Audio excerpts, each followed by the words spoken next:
Welcome back to the Upper Tier Podcast, the football podcast we bring you each and every day on the Dynamo Podcast Network. Head over to YouTube, smash that subscribe and bell notification button. Joining me tonight for our Premier League preview match week 8. Can't believe how quick these weeks are going in. My man Darren, how you doing, Darren? Hey, Noel, how you getting on, pal? Brilliant, not a bother. Great to be back. We're nearly back after that international break. Killer, aren't they? They are an absolute, it's like the phone police all over, isn't it? They just sat the life out of you. Soul destroying, you know. And as good as Ireland did over the break and stuff like that, you just can't beat your own side, can you? No. You know, you're kind of lumbered with your national team, aren't you? But you get to choose, you know, who you want to go to war with. It's great. At least this time we got to win. Yeah. No. Anyway, let's get into this. We start back lunchtime Saturday. Liverpool head down to Watford. The Tinker Man has taken over, Claudio Ranieri. What you thinking on this one? Yeah, I suppose it's probably not going to be as easy as it might have been a couple of weeks ago.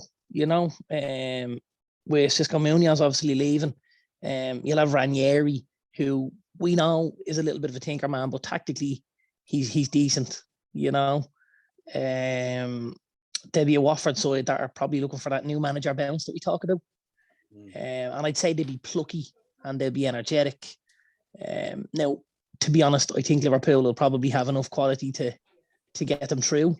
But it might not be as easy as a day at the office as is expected, let's say, you know? Yeah, with Liverpool, no, I don't think there'll be any Allison and no Fabinho because of the Brazilian match. I think they're getting played Thursday late or something like that. So that's right. I think we've the same issue with Fred, if I'm right. Yeah. Thank God. It's a little bit of it's a blessing for some teams. I don't actually think you have the same issue as us by missing Fred, but not a bad point to make. Yeah. Fairness, you sound devastated, all right. Yeah. Jesus. But yeah, I suppose we should have Thiago back and Keita should be available, and I presume Kevin Kelleher will win goals, so I'm not too overly worried about it. He's a great understudy to have, you know, a good young up and coming goalkeeper.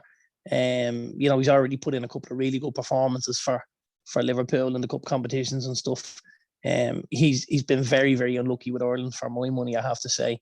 But I also have to say, you know, the boy Bazunu has done a serious job since he's been given his opportunity. So kind of you can't go against what Kenny's done at the minute with them.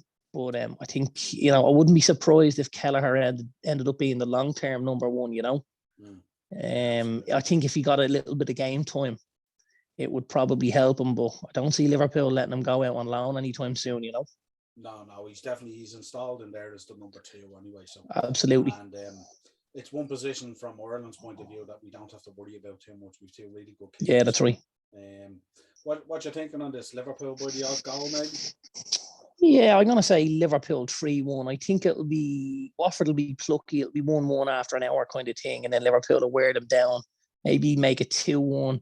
And then as Watford try and get something out of the game, I think Liverpool will hit them one more time in the counter and hit them on the break. And it'll finish 3-1 to Liverpool. That's what I can see in my crystal balls this evening. I like the sound of that. I take that right now if you're offering me.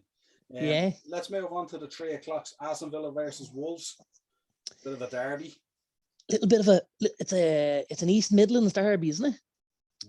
Yeah, be a decent game, I think. Be a decent game of football, you know. Obviously Villa, after their defeat to Spurs, you know, they'll be looking to pick back up a few points and get back up that table a little bit. Wolves are starting to show a bit of signs of life there, haven't they?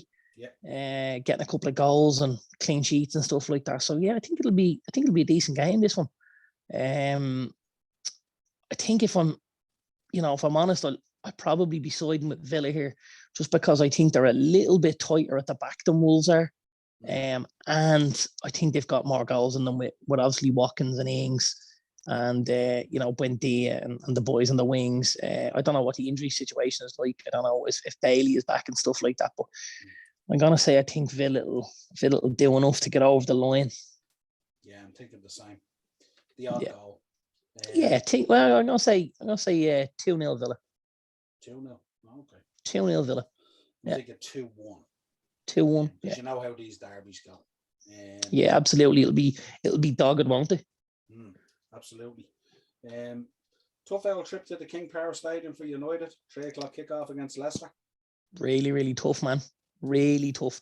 You know, we've got a few injuries at the minute. Not least in that centre back role. Obviously, it looks like Varane is probably out of the game. Maguire's out of the game as well. So there's your first choice centre back pairing is gone. That'll leave us with. And Ollie's first choice is out as well, Fred. And Fred is obviously not back from Brazil either. So yeah, like it's going to be a tough one. I wouldn't be surprised to see Pogba go back into midfield with McTominay maybe, and then maybe play Greenwood, Sancho, Ronaldo and Bruno ahead of him. I think Sancho had a decent game for England. Listen, it was Andorra. We could probably look decent against Andorra, but I think he had a decent game, and he's starting to look like he's finding his feet a little bit. He had a much better game for us against Everton. Really started to look the part, you know. We know he's got lots of quality. These things just take a little bit of time to settle down and build a bit of confidence and find a style of play that you're going to bring to the table, you know. But yeah, I think the centre back pairing is obviously the biggest issue we have. You're going to have Lindelof, who I think became a father there over the weekend. So I don't know whether it was his first child or not, but Lindelof just had a new child, had a baby there with the wife, and yeah, like, are we going to have Eric Boy, or are we going to have Calamity Jones? That's a scary thought. Definitely not Calamity Jones. That is a scary thought, man. Does he play Lindelof and Luke Shaw centre back and maybe put Tellez on the left back row? Or does he have to play Lindelof and Boy, wouldn't you?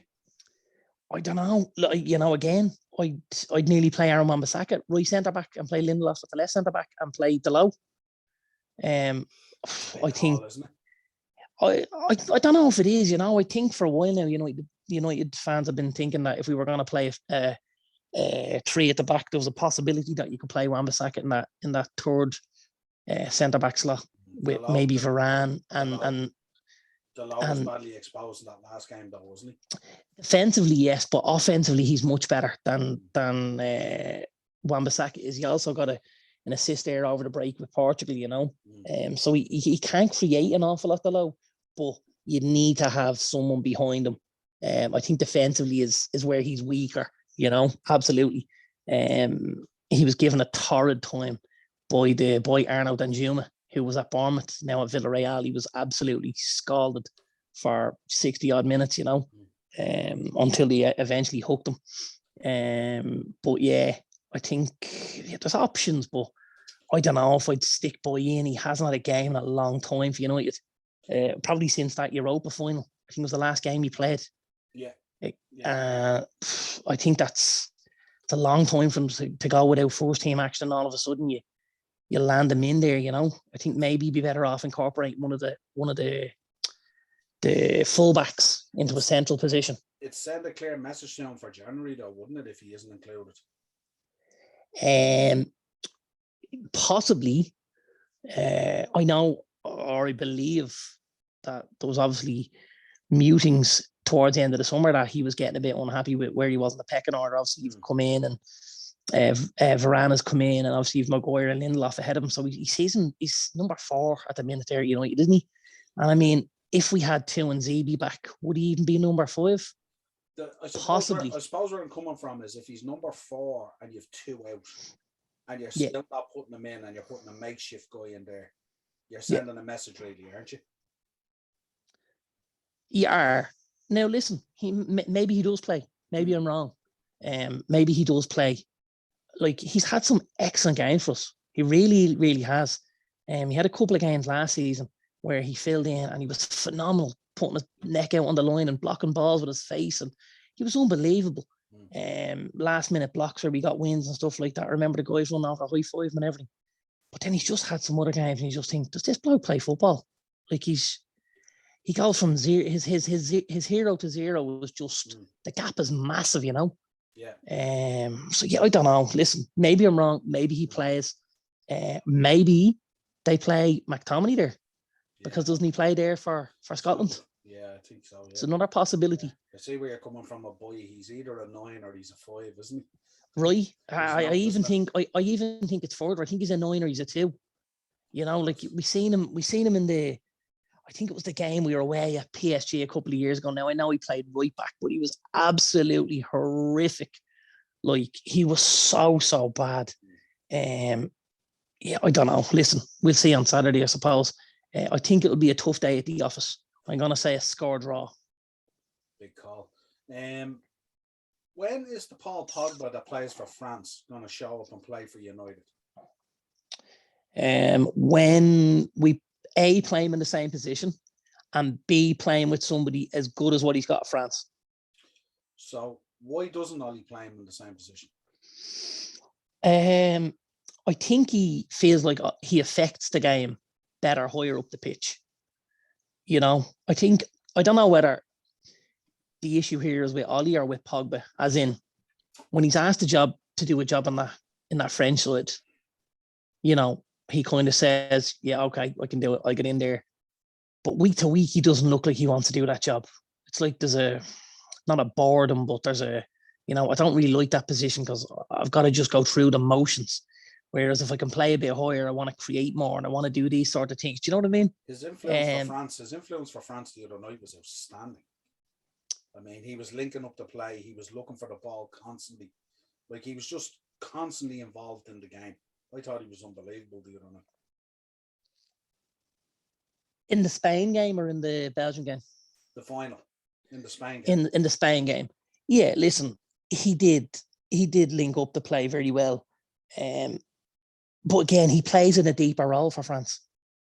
Where I feel like he can, like if he plays where he plays at United, which tends to be wide on the left, yeah, you're looking at him, coming inside onto that right peg, getting shots away, putting balls into the box, getting the ball out wide to Luke Shaw.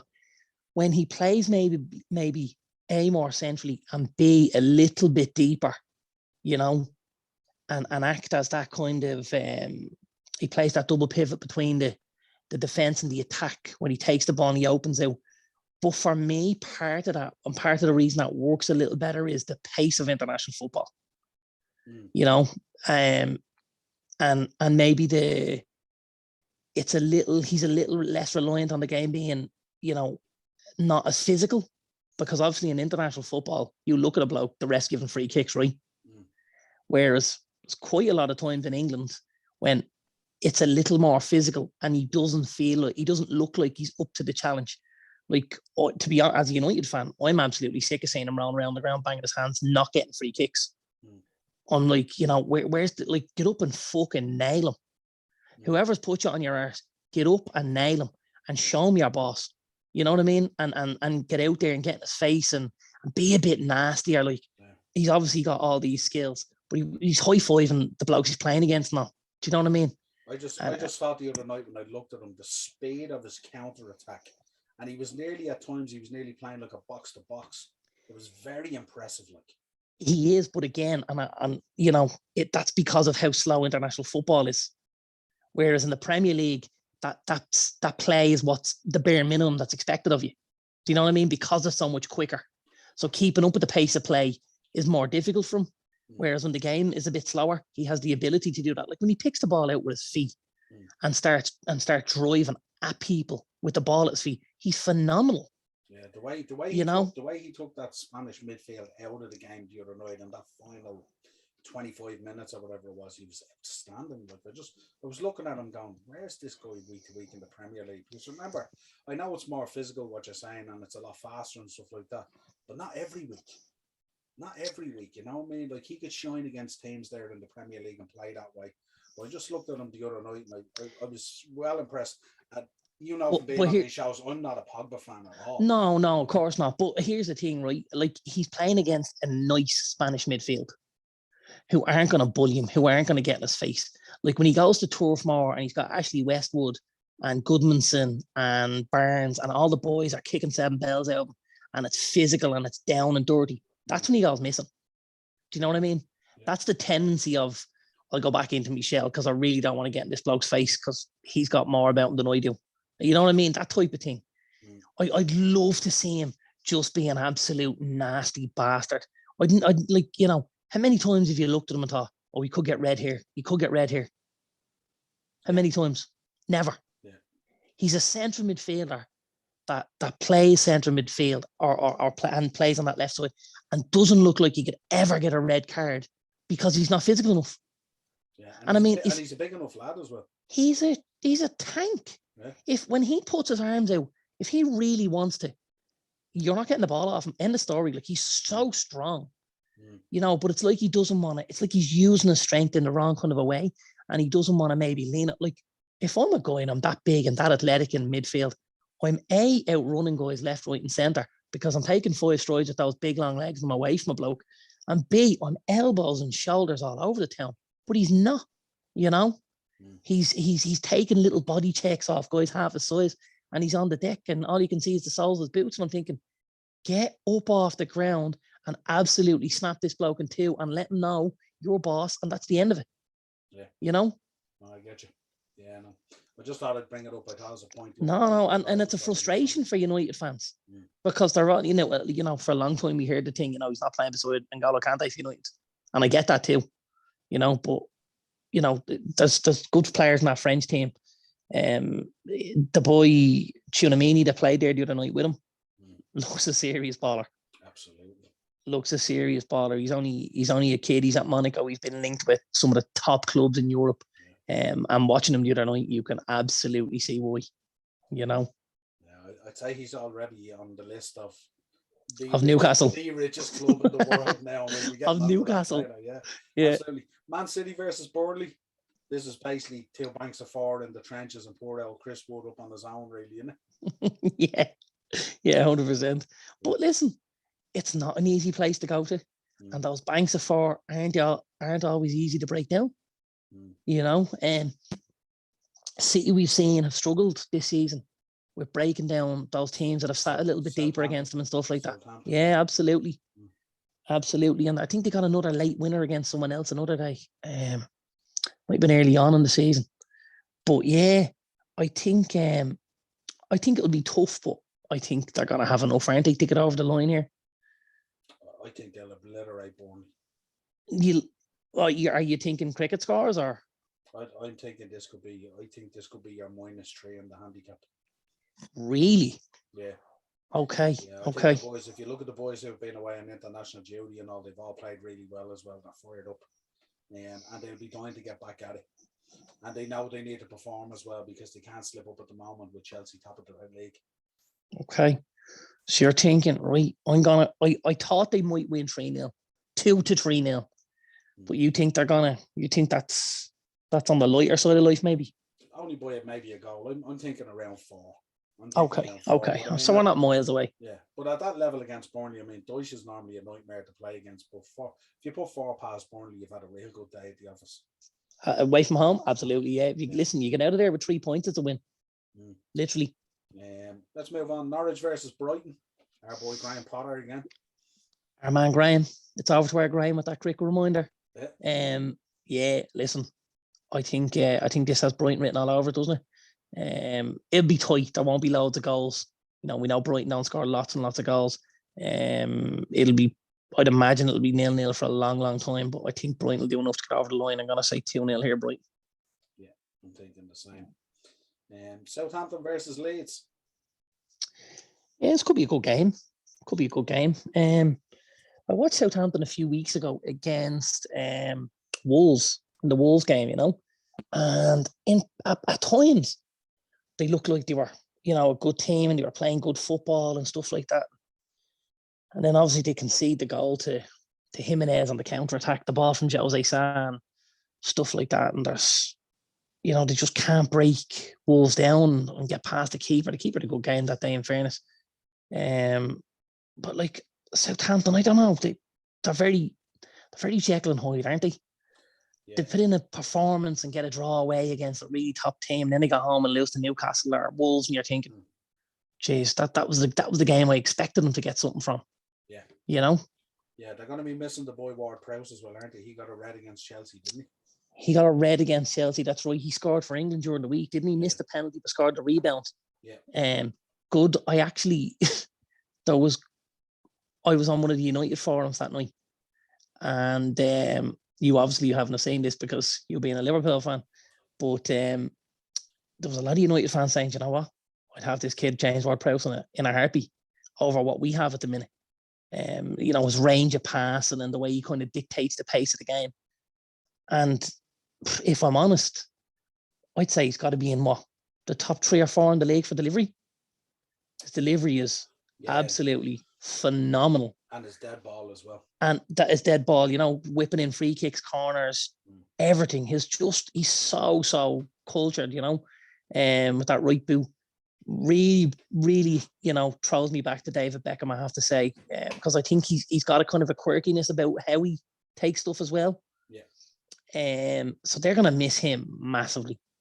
They are. There's a couple of decent players in that Southampton. The boy Brozier that's on loan from Chelsea, he got the winner for Albania the other night. And then you've got Livramento, obviously, and you've the boy Danjuma, and there's a few decent ballers there. Yeah. Leeds coming back off their 1-0 win and their clean sheet. And a clean sheet. I'm gonna make a serious prediction here. My serious prediction is Leeds, clean sheets, like buses, not one for ages and then 2 in a row. That's a big prediction. Right, I'm gonna go 1-0 to Leeds again. I'm gonna go another tight at the back, and they're gonna nick a goal, and it'll either be Rafinha or Dan James, and it's gonna be 1-0 to Leeds. I'm gonna go 2-2. You're going to go 2-2. You think there's going to be goals galore? I'm going to go 2-2 because... Well, one of us is going to be wrong. Or both of us could be wrong.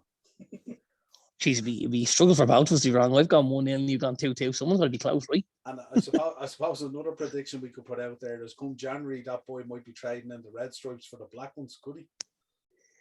Who? Which one? Ward-Prowse. Quite possibly. He could be heading I think if I'm not wrong, Villa had a massive bid turned down from the summer. Did Villa have, am I going to say 30-something million? Yeah, but that's only, what's that? That's about like 2 minutes interest for Newcastle now, is it? It is, but I don't know. If we're looking at what Newcastle are talking about and bringing in and stuff, is Ward-Prowse going to be top of their list? He might not be top of the list, but he might be very appealing considering what he brings. And for that kind absolutely of price, that's value. And they're talking, I was listening today, they're talking about, well, the talk at the moment is Antonio Conte, that they're having talks with him. I presume Brucey will get into it during the Newcastle talk. But he's going to it looks like he's going to get that game on Saturday anyway, and then it'll be taxi time. But the talk is they have 200 million to spend in January. 200 million to spend in January? So a player like Ward-Prowse, your big problem in January, though, is getting clubs to release a player. Now, your best bet, as we've seen in the past, is to go and start picking on those teams that have just been knocked out of the Champions League, where they're going to miss out on the money getting to the next stage, and maybe try and nip the kind of gems from their squads, maybe if you're coming in for a few United players come January. And you'll still have the Europa League or the conference or something like that. Fucking. Nah, you'll be fine. The tea time game, 5:30. Our boys Brentford, Thomas Frank versus Thomas Tuchel. Yeah, it's gonna be a good game. You guys know how difficult it was going there on a Saturday evening slot, don't you? Yeah, absolutely. That's gonna be a good game. I think again they're gonna be plucky. Their work rate's gonna be phenomenal. They're not just a team that works out. They're a team that has got quality. We're doing them a massive disservice by saying, that they're a workhorse team and stuff like that. They're not. There's a lot of good quality in that team. I wouldn't be shocked. He's an ex-Newcastle player, Ivan Toney. I wouldn't be shocked to see him head back towards the northeast. Come January maybe, go and get yourselves a number 9. To play up front, something like that, and put Tony up there to start with. Might bring his manager with him. Listen, You could certainly take a worse stance than that, couldn't you? Absolutely. You know, Frank's done an amazing job. Listen, though, I think that's going to be a learning curve, isn't it, for anyone that goes up to Newcastle? Obviously, dealing with the dynamics of stuff, you know. So I'm not so sure anyone would be leaving a job to go up there for now. I think it'll probably be a lot of the free agents will try and, you know, say this would be a nice gig, because even if we do get kicked out the door in 6 months, we're getting out with a nice pay packet, aren't we? A nice little payoff. Yeah. But Chelsea, Brentford, I'm gonna say Chelsea by 1, but tie 2-1, maybe 3-2, something like that. 2-1. I don't think Chelsea can concede 2, so because they're quite tight, aren't they? Yeah, I think it'll be Chelsea. It'll be Chelsea by the odd goal. Yeah. Because I think I'm a big fan of Brentford and the way they play, similar to Brighton with Potter. Very impressed with Thomas Frank so far, but I just think they have to have a bad game in them, don't they? Yeah, they do. There's no saying it's going to be Saturday night. Bad way, no, I don't mean No. Listen, the level of consistency. I mean, that championship's a really, really tough league to get out of. You know, but you can lose games in that championship and still get promoted. You know, you look at Fulham the last day; they were beaten by some. You know, I think they were thumped by Coventry, who were like 10th or 11th in the league table, and they were beaten 4-0, and you were just going, "Does that just happen?" You know. So they do have bad games like that when they come up from the championship. So even the teams that are that find their feet quite quickly still have something like that in it. But maybe the week after they'll come out and beat someone again, and you just think, "Oh, it was a blip." So yeah, I think that's a possibility, all right. But I think Chelsea will get out of here with a win, I have to say. I think so. Let's move on to Sunday, the 2:00 game. Moyes bringing the Hammers back home to Goodison, to Benitez. Yeah, that's going to be a tough game. That's going to be hasn't it? Has the makings of a good game of football. You know, I'd hope Moyes will get a good reception there. He should do, shouldn't he? I would have thought so. Yeah. I would have thought so. He'd probably get a better reception than Benitez. He's the manager. Quite possibly, actually. Yeah, in fairness. But no, I'd like to see him. I'd like to see him get a nice welcome back to Goodison. Going to be a very, very hard fought game. You know, two teams that really push shifts in. Very, very dirty in that midfield, isn't it? You got Declan Rice and Alan. You know, really it's going to be the two boys against each other to see who can wrestle control of that game. I have to say, I like the boy Alan. He's a very, very good player. If he was very underrated. Very underrated. I think if he was a couple of years younger, you'd probably be looking at him saying, "Wow, this guy's a baller." You know, he's been hampered a little bit injury since he came to Everton, but he's a serious footballer. And then you've obviously got Declan Rice on the opposite side, who again, we know only too well. Really, really good footballer. Controls that midfield very well. Keeps things nice and tight in front of that West Ham back four. Yeah, it's gonna be tough. I don't imagine there'll be a lot of goals in this now, I have to say. What do you think? Score or draw? Yeah, I think I could see a 1-1 maybe. Yeah, I think I could see a 1-1. I don't think listen. I think if you get 3 goals, that'll be your limit.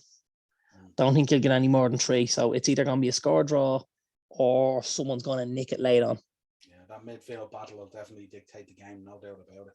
Yeah, 100%. Without a shadow of a doubt.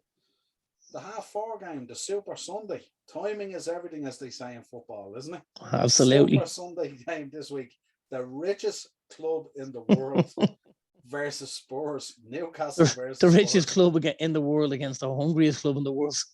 I was listening to one of the Newcastle fans on one of the podcasts there the other day. He said there was something in the region of 6,500 season tickets that hadn't been sold at the start of the season. You could have picked up one. And he said the other day when they announced the takeover, the waiting list at the moment is at 55,000. How fickle these Newcastle fans are, huh?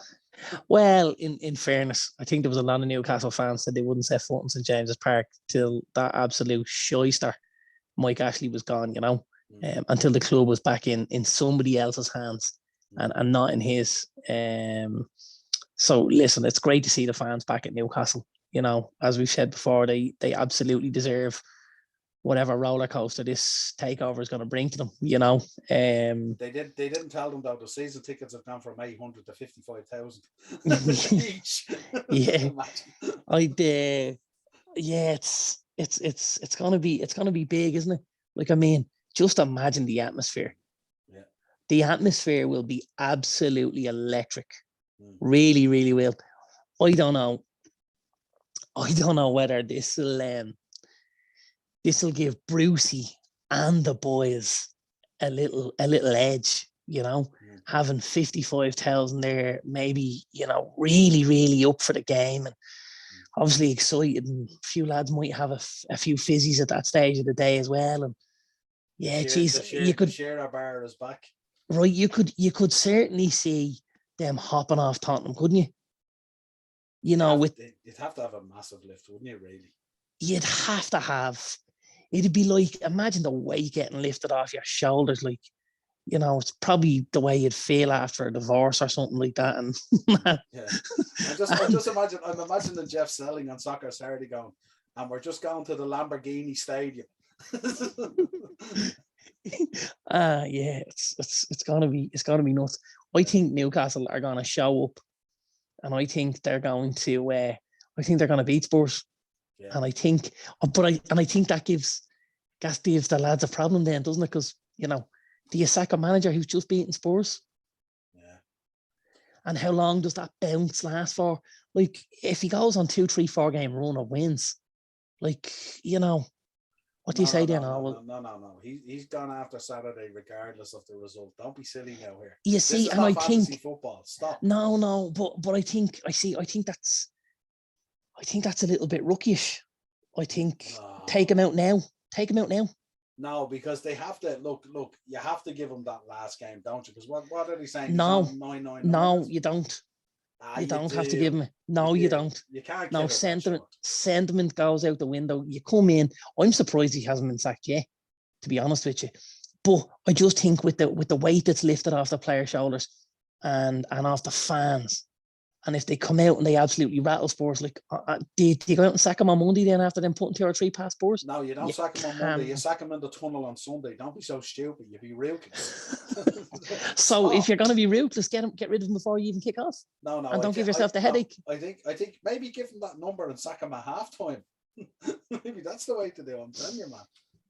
You see, Newcastle aren't even going to arrive to the stadium in a bus. They're going to arrive in these Gulfstream helicopters or something like that. You know what I mean? That's how they're going to arrive.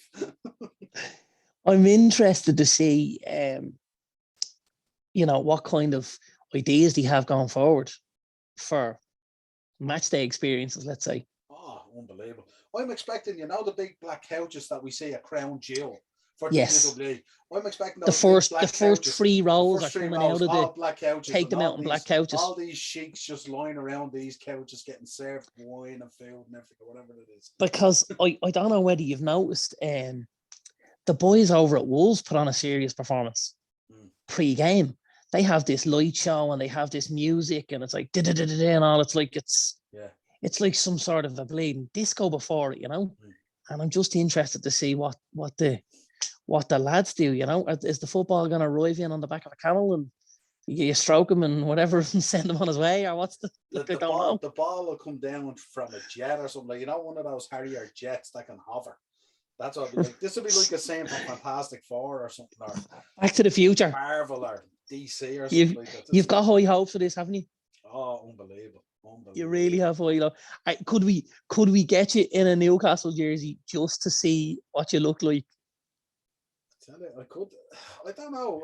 I could be excited, you know. I never really had a problem with Newcastle. I always enjoyed our form. No, neither did I have to say. And you know, even when it's weird, and I said this to someone the other day, like, even when United went head to head with Newcastle for a league title, I didn't find them as a threat, if that makes sense. It was just they were Newcastle, you know, like when Wenger came along, and Arsenal started, you know, getting a bit of traction. You thought, don't like this.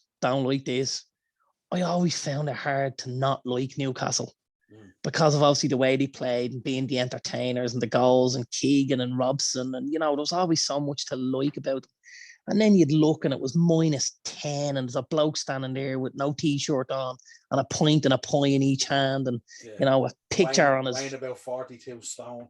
Right, and a picture of Jesus on his belly or something. You just thought, I fucking love these guys. Like, Jesus now being Shearer or something, is it? You know what I mean? Like, you just think this is fucking, this place is unbelievable. I want to be a part of this, like, you know. I wonder, will we still feel the same in about 24 months? It's hard to know, isn't it? You know, like if here's the thing, right? You can bet your bottom dollar, and I'm gonna hold my hand out to have it slapped right now. You can bet your dollar on it. In 24 months, if United have finished 5th and Newcastle have finished 4th, I'm gonna be absolutely putting the boot into the, you know, to that Arab money, that oil money. Yeah, they're fucking. They were only born 2 years ago. They're knackers. They're knackers, I tell you. And I give it absolutely all of that, right? And you know what the comeback will be? Yeah, go on. Jealous, right? And you know what? I'll say you're fucking right. I am. Absolutely. But listen, we don't know. In 24 months, maybe Jurgen won't be there and he'll be back to being a bog standard football team. You know. Yeah. Or That's me. Maybe Newcastle could become a feeder club for United. They could send you down a few of their academy players on the cheap. Joe Willock, happy days. It's a win all round, isn't it? Absolutely. We didn't give our predictions. Oh yeah, I'm gonna say 3-1 Newcastle. I'm gonna say Newcastle by about 1/3 of a trillion. I'm gonna have to start calling them Newcastle. Newcastle. I wonder what odds they're gonna be on for Sunday. I wonder do the, like, because let's be honest, they've been horrible. You know, they've been horrible. And I just imagine they're going to have this massive bounce. You know, I really, really do. I think the sights and the sounds outside of St. James's Park on Sunday are going to be just something to relish. And I think when the lads get into that ground, most of those players will want to play well just to put themselves in the shop window because they're not going to be. Well, listen, you know, you might get the odd one or two that can hold down a spot, and they might just say, you know what, we need big performances now to make sure we're part of this. Because, you know, you're going to need squad players as well, aren't you? Yeah, I know, yeah. You know, like... you just go and buy 11 robots. Jesus, yeah. I don't know. It's going to be fun, isn't it?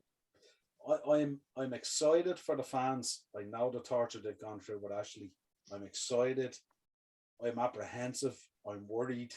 I'm everything rolled all into one, but I am smiling about it because I just think, how would you go from nearly the worst team in the world to the richest team in the world? I just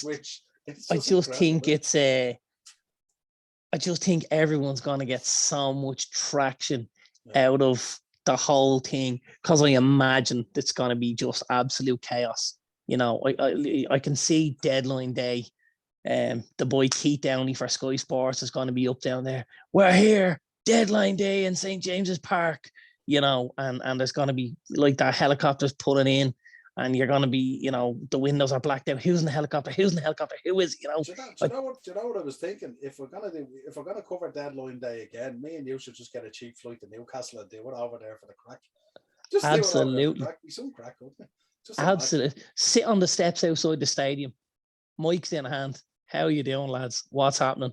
You know, yeah, 100%. I'm up for that. Absolutely. Jesus, you'd have to drug me getting on the plane, but other than that, we'd be all right. It's only a short flight, isn't it? Well, we got the boat over and you can drive. It's a bit of a spin. It's a bit of a spin. I wouldn't like to get dragged by the town hall, so put it that way. Jeez. What's the prediction? You went. Who did you go? Did you go Newcastle? I went 3-1 to the Magpies. Interesting. I think Spurs will get the win to round the party, but you think the party poopers? I think so, yeah, but I think only because Harry Kane might fancy about the black stripes going down through that white jersey. So if the call goes out in January, right? Let's say you're Harry Kane. Let's just use Harry as a little guinea pig here, right? The call goes out in January and it's your agent. Harry, we've got the deal in place.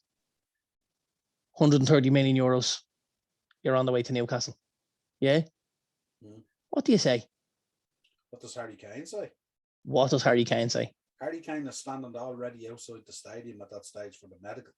There is no issue there at all. Are you kidding? None. Harry Kane detests his life right now at White Hart Lane or whatever it is, that stadium now. He does not want to be there. You can see it in him. He doesn't want to be there. He doesn't want to be there, but he also wants to be somewhere where he's going to be competitive. You know, in a league and European scenario. If they're bringing Kane in at 130 million, then they're just going to have to pound you up the other 200 million to surround him with what he needs, aren't they? Jesus, this really is fantasy football, isn't it? Well, Conte isn't going there unless he's going to spend. Yeah. 100%. And he's absolutely going to ram raid Inter Milan. So you can expect him to go. There's not enough left at Inter Milan from. I don't know. There's a couple of players still there now that be. There's a couple, enough. But there's no more than 5. Like at an absolute push, there's no more than 5. 3 might be more than enough. You're talking about like the boy Nicola Barella. Yeah.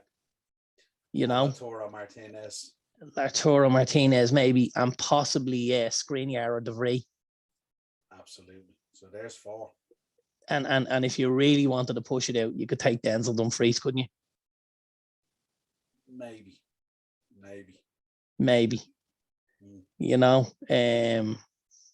Listen. And all those boys like playing in stripy jerseys. So right. You just changed the blue for white. You got black and white up and down. There you go. And all lads. And if you want to keep it real Italian, instead of going with Lamborghini, you just go with Ferrari. It's all good. And lamp a load of pasta into them before the game, and away you go. There's our lads.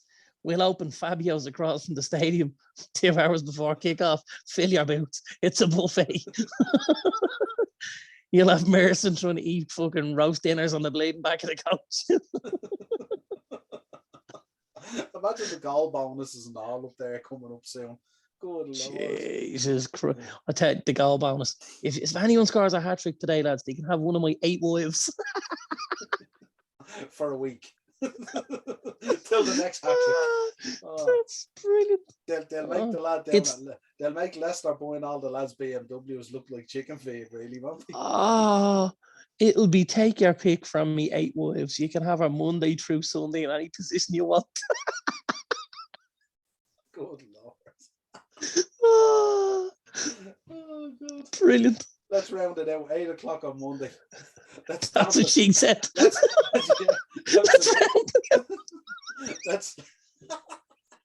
Let's dampen it down and let's go back to an American owner. Arsenal versus Crystal Palace. Jesus, if there was any way to kill a horn, you just said it there, wasn't it, with the American owner? Jesus. I'm thinking here, lump the farm on Vieira here, going back to the Emirates to Arsenal. Yeah. 100%. Oh, Jesus, that's a shout. After Arsenal starting to look like a little bit of a football team. Yeah. Whoa. What if they got 10 points in their last 4 games? Jeez, I think they're doing all right. Poor showing against Brighton down the last one. Was it though? Yeah, but was it a poor showing? Brighton are decent, man. They're good at the back.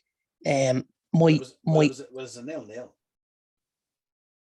But I mean, like, but Brighton are solid at the back, it's not a terrible result. Yeah, I don't know. I like the idea of seeing Palace turn them over, I have to tell you. I really do. But geez, I don't know. I think they're just a little bit ropey at the back, Palace. They're just a little bit. Now, I like the boy, Vicente Guaita, the keeper. He's a nice keeper. He makes some big saves. But they're a little bit naive in front of them, the lads. Just a little bit. And I think they're coughing up too many chances to go and beat a side like Arsenal. Now, I think they're doing all right going forward. You've got Zaha, and the boy Edward, and you'll have Oyu and the other lad, Michael Elise, as well. And there's nice little Conor Gallagher. There's nice little bit of footballers there. But I think they just cough up too many. I think I'll say Arsenal by the odd one. 2-1 the Gunners. Interesting call. I think Palace are going to do them. Yeah. I think it's going to be 2-1 to Palace, and I think it's going to be Zaha later on. Oh, that'd be nice, man. I'd really enjoy that. Another player who could be trading the colour of his stripes. Now, you know what? That's a shout.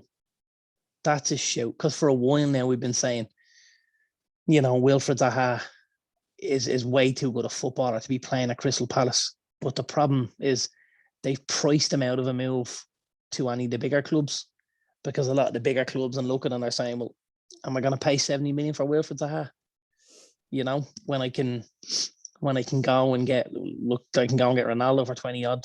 Do I pay 70 for Zaha? And I know you're talking different ends of the spectrum, and you can't compare really to the Ronaldo. No, but there's still a lot like I don't know. I think that's a great show for Zaha for Newcastle. Premier League proven. He's got bags of quality. Would Harry Kane love to play alongside Wilfred Zaha? Absolutely. Put some great balls in there. He really, really makes that right back work all day long, doesn't he? And that right centre back plays in between the lines there. He's very, very good, Zaha, for me, I have to say. He got shafted at United. Pardon the pun, because by the sounds of it, he was shafting someone else, wasn't he? El Moisey's daughter, maybe. That's what kind of got him, kept him away from the door, but he didn't get a fair run at United. And if you look at it now, like he's 70 million worth, we've just gone out and bought Jadon Sancho. Do you have to make that deal if you've a Will Zaha? Maybe not. Especially with him being Sancho's been deployed on the left hand side quite a bit already. Yeah. And if you've got Zaha coming in your squad at that stage, maybe that doesn't happen. But things happen for a reason anyway. So things Zaha to Newcastle is a great show. Great show, I have to say, from you. There you go. Yeah. You heard it here first. That's it. Game week 8, sure to be an absolute belter. Be interesting to see if Chelsea are still top at the end of this weekend. I think they'll just hang on this weekend, and they've had their little blip, haven't they, Chelsea? That little minor one. I think the international break came at a nice time for Chelsea, just because they'd had that little blip of those couple of results, Well, the bounce back against Southampton was decent, even though there was a sending off. But still, they beat Southampton 3-1. They did. The sending off was a massive factor there. Absolutely. Really, really was. But I'm saying that like it's a red card all day long. There's no even conversation about it. It was ludicrous tackle from Ward-Prowse on Jorginho. But yeah, no, I think they'll do enough to get over Brentford, and they'll keep top spot for another week anyway. Well, all we can do is by saying, Newcastle fans, strap yourselves in. You're right at the top of that roller coaster right now. You're about to go over the edge. Yeah. Here we go. Let's see what happens. And when that whistle goes on Sunday, are they 2 o'clock on Sunday? They're the 4:30. They're the super. They're 4:30.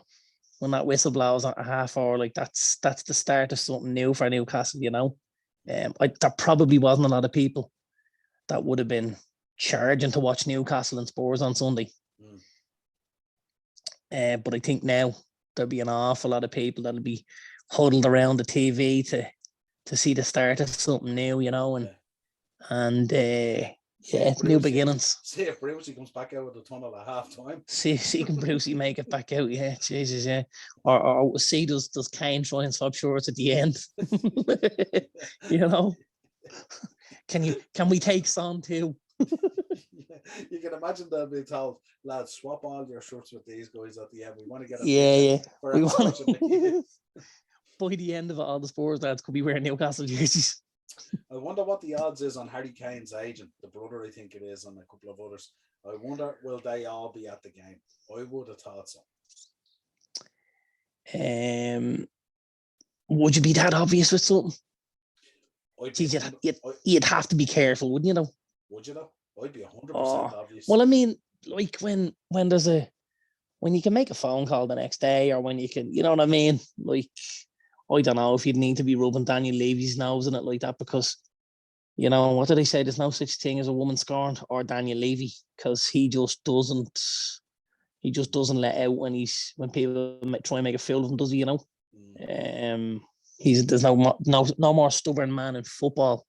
Yeah. You know, so yeah, I think he'd be safer to maybe score a goal or two, let them know he's still alive and kicking, and then send the email on Monday morning or make that call and say, listen, coming to a stadium near you from January. The picture of him in the swap jersey. You know, headlines on the back of the newspaper. You could nearly write it now, couldn't you? Yeah, absolutely, 100%. Oh, listen, the excitement. Pleasure as always doing the review or the preview. You know it, my man. You know it. As always, YouTube Dynamo Podcast Network, Twitter at _upper_tier. Let us know your predictions for this weekend's games. Game week 8. I can't believe it. We're approaching a third of the season nearly at this stage. It's mad how quick it's going in, even though we think we're still at the beginning. And also Facebook and Instagram, the upper tier. Till next time, my friend. Take it easy, brother. See you soon, man. Yeah.